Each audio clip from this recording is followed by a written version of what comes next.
So what happened?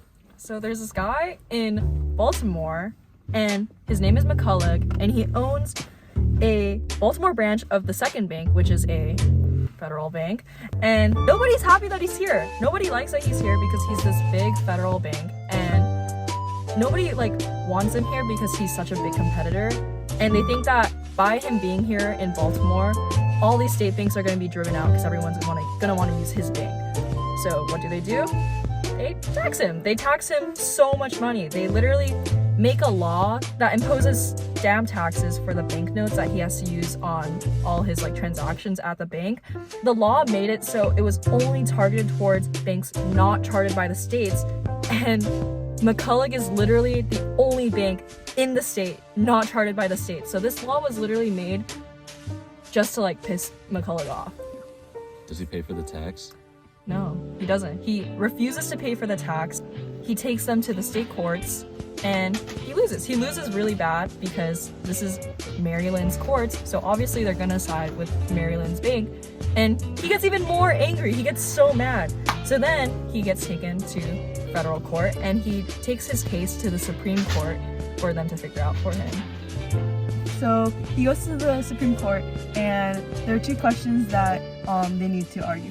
One is if the state of Maryland can they tax McCulloch because he owns a part of the federal bank, and two, can Congress even own such a bank in the first place? So who won? McCulloch won. Wait, why? So basically, McCulloch wins over the state of Maryland because of the Supremacy Clause.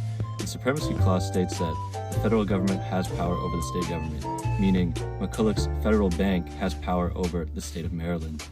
Yeah, and another reason why was mainly because of the necessary and proper clause. So in the Constitution, it says that Congress has the power to essentially make whatever law they deem as necessary and proper. And, in order to sort of manage the entire economy of the country, they decided to create the federal bank. So that's the reason why they have the power to create it due to the necessary and proper clause. So why should we care about this? The power to tax is the power to destroy.